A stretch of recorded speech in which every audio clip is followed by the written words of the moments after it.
folks. My name is Scott Valentine, and I'm with KPMG here in Australia. On behalf of Angela Stubbs and her team at the City of Kingston, and Ian Davies and his team at the City of Hume, I take great pleasure in acting as host for this online briefing of the Circular Advantage. In today's talk, we are essentially going to cover three themes. The first one will look at what the circular economy is and why this program should be of interest to your organization. The second section will then look at some case studies associated with a project called Rethink Business, which serves as the prototype for the program that we're introducing today. And finally, we're going to discuss some of the basics behind the Circular Advantage program itself and provide you some contact details should you wish to follow up on this opportunity. Okay, so let's get started. Question number one, why should you be interested in the circular economy? Well, all organizations have waste. And when you think about waste, what waste really is its suboptimal use of resources. All sorts of discharge, whether it's air or water pollution, represent inefficient use of the chemicals that are spewing forth from these pipes. If you have physical waste out the back of your plant or shop, what that really represents is materials that have not been efficiently used. So the circular economy really is about how we can retask these waste outputs for value-added inputs to enhance your profitability. Now, just how inefficient are companies? It serves to speak to this question because many organizations feel that they're operating at peak efficiency and therefore there is not much left to be gained. Well, let me introduce you to a small anecdote which highlights some of the savings that are still latent within many organizations. Back about 14 years ago, I was involved in a social venture called Advanced Clean Energy Solutions. And my partner, he went out to consult on a meat processing plant in the outskirts of Jakarta. Now, not to put too fine a detail on the processes involved in meat processing, but the essential basics are this. You've got a cow or a number of cows. They go into a building. Inside the building, something really bad happens to them. And then out the back come these succulent beef steaks. Now, in the course of operations, a whole bunch of this white goo is also produced. Now, this goo is also known as tallow. Tallow in agrarian societies was a valuable source for candle making. Essentially, you take the tallow, wipe it into a jar, put in a wick, and voila, you've got yourself a candle. Why is that? Because tallow is a fatty substance. And when you have fat, you have a source of biofuel. So we asked this organization what they were doing with their tallow. And the answer was they were paying $100,000 per year to have it safely disposed. We then asked this operation how much it was costing them to power their entire plant for the year. And the answer was $1 million. Upon going back to the National University of Singapore, my partner ran the numbers on the tallow that was being produced at the factory and discovered that he could digest all of this into biofuel, and that would be sufficient to power the entire factory via generator for the entire year. So the savings to this company was $1.1 million. Now that begs the question, why did this company not see this cost savings? And I believe the answer is the same answer that we find with most organizations. And that is that there are a significant amount of cost savings and revenue opportunities that are beyond the scope of regular business consciousness.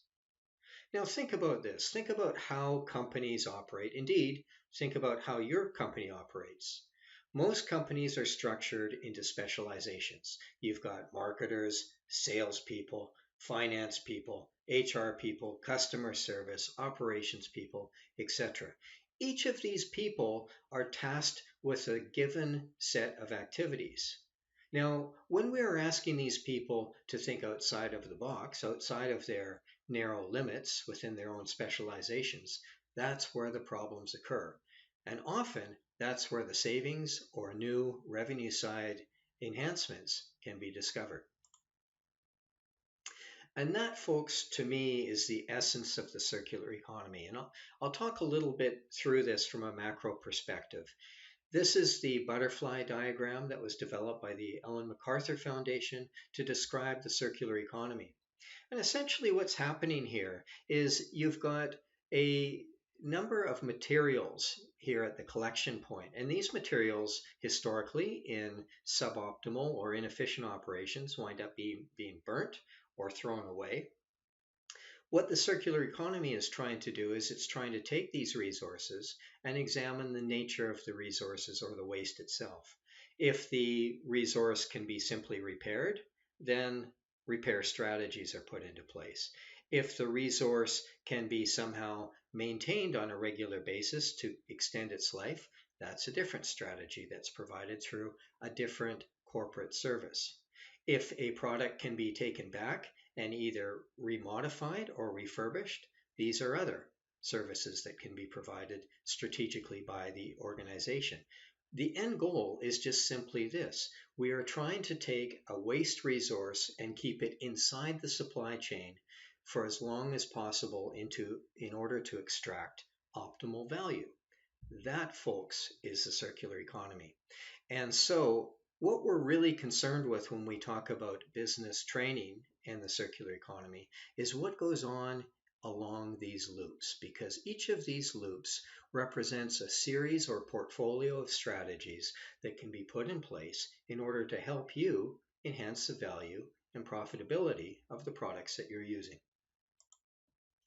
Now, I think it's probably best to try to explain the possibilities associated with the circular economy by introducing you to some case studies that are found within Denmark's Rethink Business program. Now, Rethink Business is essentially a program that was developed by the Lifestyle and Design Cluster in Herning, which is essentially a textile promotional organization. They twinned with the Central Midlands Authority, so the governmental authority that operates between Aarhus, Viborg, and Herning in central Jutland. And they bid and received funding from the EU in order to help to train businesses up in the development of circular economy strategies. So they went through 3 cohorts, each spending 1 year on the development, working with consultants and through workshops in order to develop these collaborative circular economy roadmaps. To date, over 70 businesses have been involved, and I thought it would be useful to introduce you to some of the projects that the businesses were pursuing when they entered into the Rethink Business project in order to spark your thinking in terms of the possibilities in what your organizations could pursue if you joined the Circular Advantage program. So let's start with this organization. This organization is called Advanced Interwoven, and I'm just going to nip away from the screen for a brief minute to pick up some products. Now, Advanced Interwoven produces a machine called a CAFT machine, and the core of the CAFT machine is essentially a hopper. Inside the hopper, you've got some blades that mix up materials that get thrown in. So the hopper can take pretty much any organic substance that you can imagine. It mixes it up with a binding agent called BICO and produces a sticky substance when heated. And so that substance, that material can then be sent through some rollers and pressed at different compressions in order to produce different products. So I brought a couple samples so that you can have a look at what that machine is capable of producing. This one is essentially a product, and you can see how thick it is, that is a combination of used newspaper and the BICO binding agent. And so you can see, due to its thickness and malleability, that this is something that conceivably could be used either as an insulator or maybe even as a seat for a chair, for the padding of a seat. Now, if you adjust the rollers for a higher level of compression, it compresses down the substance and it produces other types of material products. Here's a good example. This is a wool product. So this is wool fiber that has been combined with uh, Bico and has been compressed at a much higher rate. And as a result of that, it creates a much more rigid product. And once again, you can imagine this type of product being quite efficiently used as the backing for seats or possibly even insulation in a jacket. Now, if you further compress these these types of materials, you can also create very rigid substances. And if you can see in this photograph here, you see this little brown material here in the back. What that actually is, it's a seat backing. You can see actually the seating area, and then this is the back of the seat. And that's been created, I believe, by a hemp fiber plus Bico, which has been compressed. And so essentially the idea behind that is to make seat forms. You can attach metal legs to the bottom of it, and if when the seat form itself breaks or if it wears out or you wish to change it, all you need to do is remove the seat form, break it back up, put it back in the calf machine, and you can create new forms from this process. Now, advanced interwoven had a bit of a problem, and the problem is the thing that led them to investigate the Rethink Business program. Essentially, the problem was this. These calf machines cost upwards of €1 million. Therefore, the buyers that are in the market would be significantly reduced because of the high price tag. Now, during the course of the Rethink Business project, what they discovered was everybody had a desire to somehow take some of their waste material and reconstitute it into new products that indeed could benefit from this calf machine. But each of these organizations were too small, and as a result of that, they couldn't afford their own machine. So Advanced Interwoven then began to create an alliance or a collaboration in which they provided the CAFT machine in an alliance with other business investors. And the idea would be that it would create a textile mill, a repurposing of materials, repurposing mill for textiles, whereby small and medium-sized enterprises could send in their textile waste and it could be reconstituted using the CAFT machine. So you see, for Rethink Business, for Advanced Interwoven, the whole appeal of joining the Rethink Business program was that it allowed them to rethink their entire business strategy. Here's another example of an interesting company called Trolltech. Now, Trolltech makes a number of products, but the core of their business is this here, which is an acoustic tile. And if I come a little bit closer to the screen, you can possibly, to the camera I should say, you can possibly see what this is constituted of. The product itself is made from a number of different wood shavings, and the wood shavings are then bound through plaster to create this product. And as you can see, you can imagine why it has good acoustic properties, because the sounds would go in through the little cracks in the wood shavings and become trapped in the maze that constitutes this product itself. Now, Trolltech actually had already produced this material, and you could see Trolltech acoustic tiles in many organizations around Denmark. So they were a very successful organization. But the reason they joined Rethink Business is because they wanted to look at ways in which they could recover wood waste and use that as the core product for the creation of their Trolltech panels rather than relying on virgin wood waste.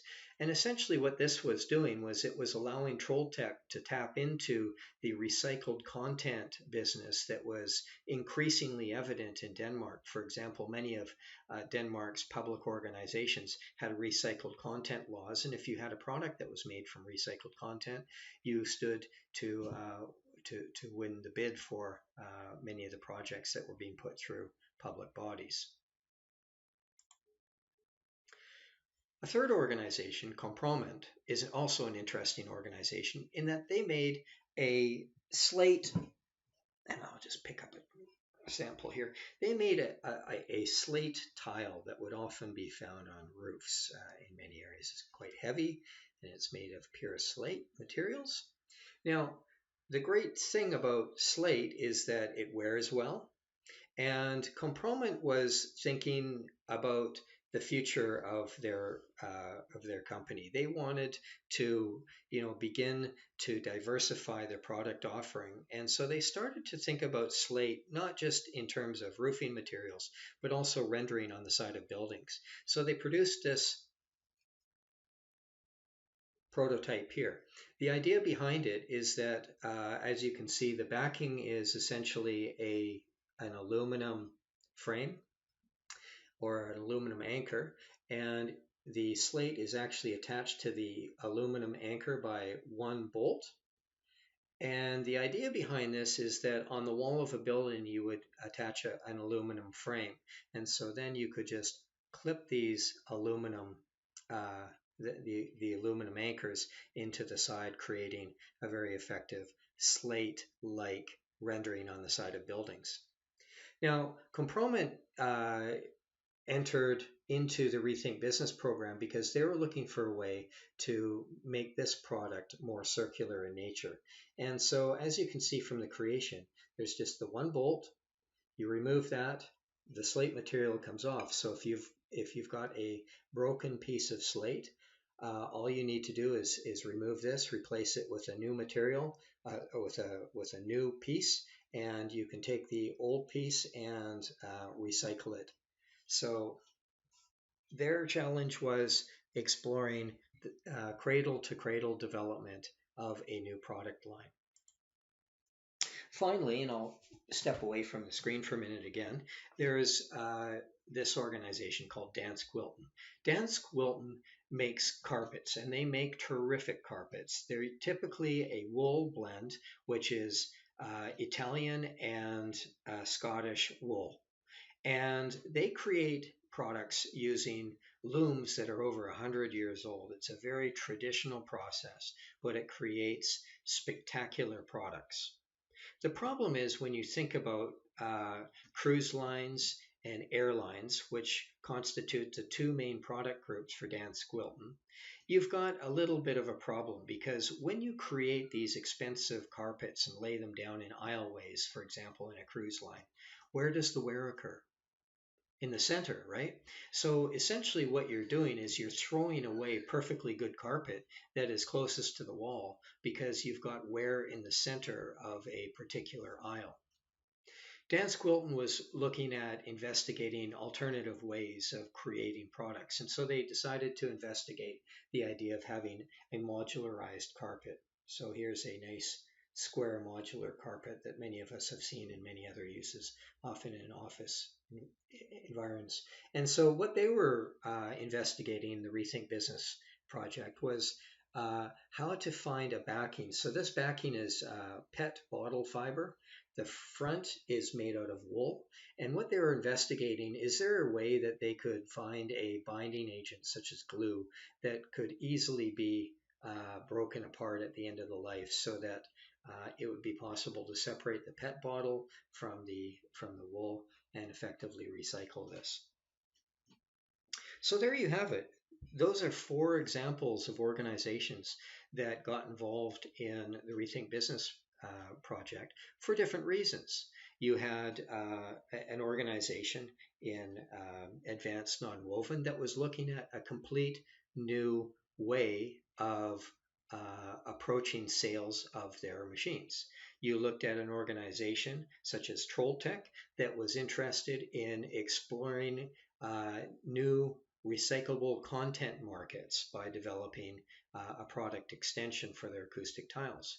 Compromont was an organization that was trying to diversify its product line from slate shingles to the slate renderings on the side of buildings. And then finally, Dansk Wilton was looking for ways in which they could begin to appeal to markets that were sensitive toward the recycling of products by examining ways to make their carpets cradle to cradle certified.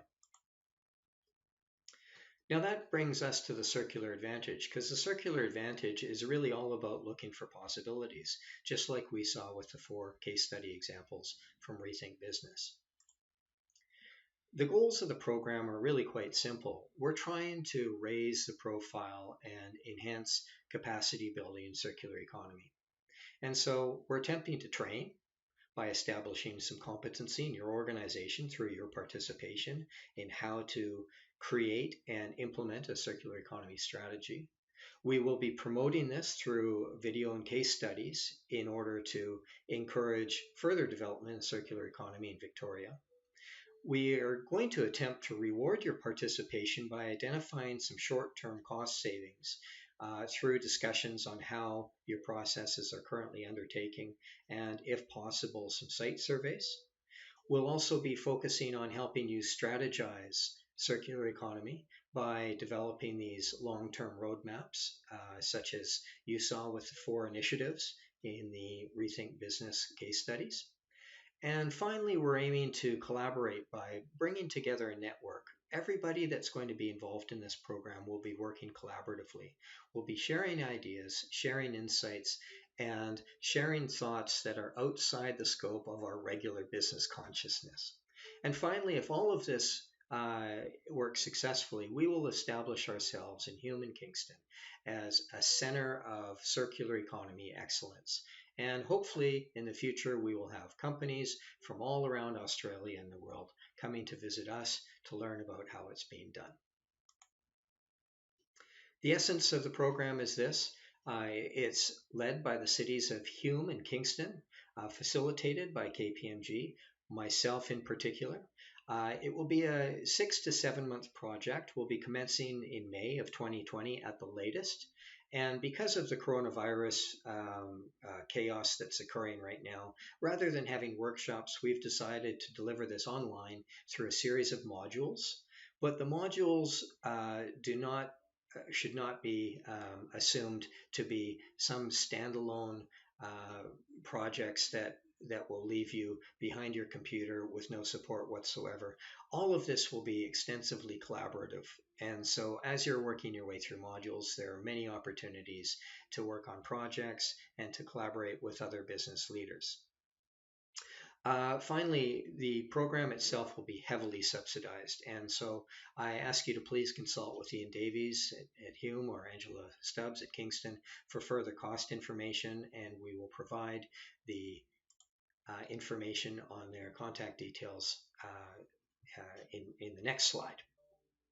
Now, some of you might be asking, what is it that we're going to look at during the course of the Circular Advantage? Well, basically, what I'm trying to do is help you work through an analysis of circularity within your firm by applying KPMG's Circular Economy Empowered Analysis, which is the analytical form that I use when I go into companies to help them individually enhance circularity and improve their profitability. On the left, we're going to be taking you through a series of modules that will focus on different analytical strategies. Now, the 4 on the left constitute the main core for circular economy analysis. In the first module, we'll look at how you're using your resources and deploying them. In another module, we'll be looking at process analysis and helping you to identify and uncover suboptimalities within that process. We'll then be looking at materials analysis and investigating the alternative for new materials and looking at homes for your waste materials. And finally, we'll be undertaking a behavioral analysis. And together we'll be exploring some of the underpinnings of behavior that can help to weed out inefficiencies, but also to amplify creativity and innovation in your organization. On the right-hand side, the idea of strategic realignment is a program that's designed to embed circularity within your regular strategic management process. And so the Empower framework is another framework that we'll be taking you through to help you to make sure that what we're discussing and innovating through a circular economy lens can be seamlessly linked with your regular business strategy. So Have I sparked your interest? I sure hope so. If you wish to learn more, here are the contact details for Ian Davies in Hume and Angela Stubbs in Kingston. So if you are within Hume or City Council regions and wish to participate, please contact your council representative, Ian or Angela. If you are outside, if your business is located outside of Hume City or Kingston City, we still would be very happy to discuss this with you, and feel free to write to either Ian or Angela and convey your interest, and we'll get right back in touch with you. I hope you're interested and are keyed up to join us on this journey. It should be a lot of fun. Thanks for listening to this video. All the best.